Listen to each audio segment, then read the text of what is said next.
일토소명 이야기 묵상, 칼레의 시민, 용기 있는 희생으로 부활.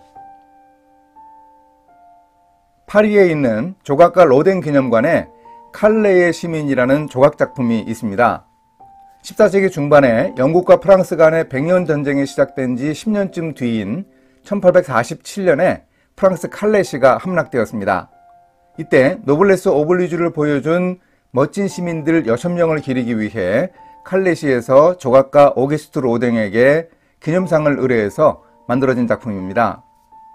생각하는 사람이란 조각으로 유명한 로댕은 1884년 칼레시 당국으로부터 칼레의 6시민을 기리는 조각상을 의뢰해 받았습니다. 조각은 2년여의 작업 끝에 완성되었습니다. 그런데 헌정은 10년 가까이 지나 1895년에야 비로소 이루어집니다. 동상에 대한 의견이 분분했다고 합니다. 칼레의 시민에 나타난 인물들의 모습은 영웅의 당당함이 아니었습니다.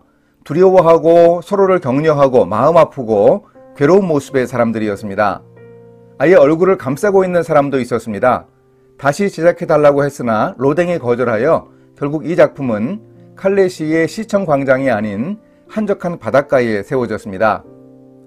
이런 우여곡절이 있는 칼레의 시민은 과연 어떤 이야기인가 한번 살펴봤습니다. 백년 전쟁은 프랑스와 잉글랜드가 1837년부터 1453년까지 오래도록 싸운 전쟁이었습니다. 전쟁의 역사 중에서 1347년에 벌어진 칼레시 항복 과정을 살펴봐야 합니다. 이 일을 동시대인으로 체험한 프루와사르가 직접 적은 기록 프루와사르 연대기가 있습니다. 백년 전쟁 중 영국 왕이 1346년에 크레시에서 승리한 후 1346년 8월부터 프랑스로 쉽게 드나들기 위해 항구 도시인 칼레시를 정복하려고 포위했습니다. 그런데 그 과정에서 영국군의 포위망 속에서 칼레 시민들이 1년 동안이나 버텼습니다. 프루와사르가 기록하기를 칼레시의 시장인 쥐앙 드 비안느는 오랫동안 영국군에 포위되어 식량이 고갈되자 항복을 결심합니다.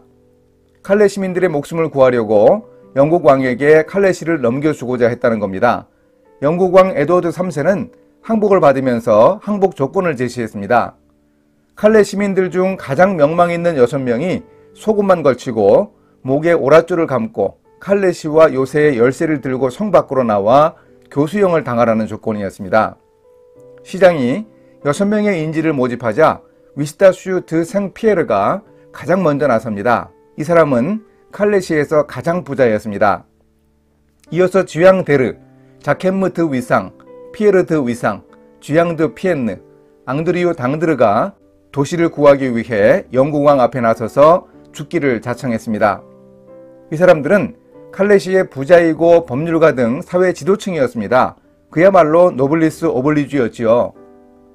시장은 칼레 시민들의 통곡 소리를 들으며 영국 왕의 요구대로 준비된 6명의 인질들을 성문 밖에 영국군 진영으로 인도했습니다. 분노를 사기지 못한 영국 왕이 그들의 처형을 명령했습니다.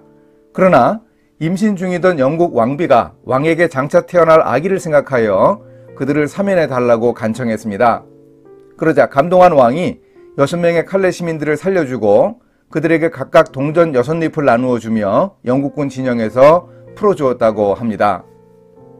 역사 기록은 이렇게 전합니다. 이 역사적 사실을 가지고 게오르크 카이저라는 독일 작가가 1914년에 칼레의 시민들이라는 휘곡 작품을 씁니다. 위에서 소개한 대로 로댕이 만든 작품이 칼레 시민들에게 불만을 제기했던 것처럼 카이저는 이 사람들의 고뇌에 집중합니다. 말이 쉽지 어떻게 자기 목숨을 바칠 결심을 합니까? 그 쉽지 않은 일의 인간적 고뇌를 이 작품은 휘곡으로 표현해 줍니다. 작가 카이저는 역사적인 객관적 사실과는 다소 다르게 상상을 하고 있습니다. 주인공은 생피에르입니다. 칼레시에서 가장 부자이면서 가장 먼저 희생을 자처한 인물이지요. 그런데 이어서 6명의 시민들이 더 자원합니다. 그러니 인질은 모두 7명이 되었습니다. 이 부분이 실제 이야기하고 좀 다르지요. 그래서 이들은 이제 7명 중에서 생존자로 남게 될 한 사람을 오후에 제비뽑기를 통해 정하기로 했습니다. 다음날 아침 첫 종소리와 함께 집에서 출발하여 제일 마지막에 광장 가운데에 들어서게 될 사람을 제외한다. 생피에르가 이런 선언을 하자 다 동의합니다. 복불복이 좀 특이하지요. 가장 먼저 도착하는 사람이 아니고 가장 나중에 도착하는 사람을 살게 한다는 것이었습니다. 산막에서 동이 트고 종이 울리자 약속된 시간에 인질들이 시청 앞 광장에 도착합니다. 그러나 가장 먼저 도착할 것으로 예상했던 생피에르는 끝까지 도착하지 않습니다. 사람들이 분노하고 동요합니다. 동요하는 시민들 사이로 생피에르의 아버지가 하인들을 앞세우고 조용히 등장합니다. 하인들이 관을 들고 나옵니다. 관 위에 있는 천을 벗기자 평화롭게 누워있는 생피에르의 시신이 드러났습니다. 생피에르는 스스로 죽음을 택한 것입니다. 칼레시를 위해 희생하기로 자원한 6명의 고귀한 희생정신과 용기를 꺾지 않기 위해서였지요. 이 휘곡 작품은 그야말로 죽기를 각오하면 살 것이요 살기를 구하면 죽는다는 서양판 사즉생 생즉사입니다. 우리 예수님이 이렇게 칼레의 시민들 휘곡 속 생피에르처럼 고뇌하며 십자가로 나아가신 분입니다.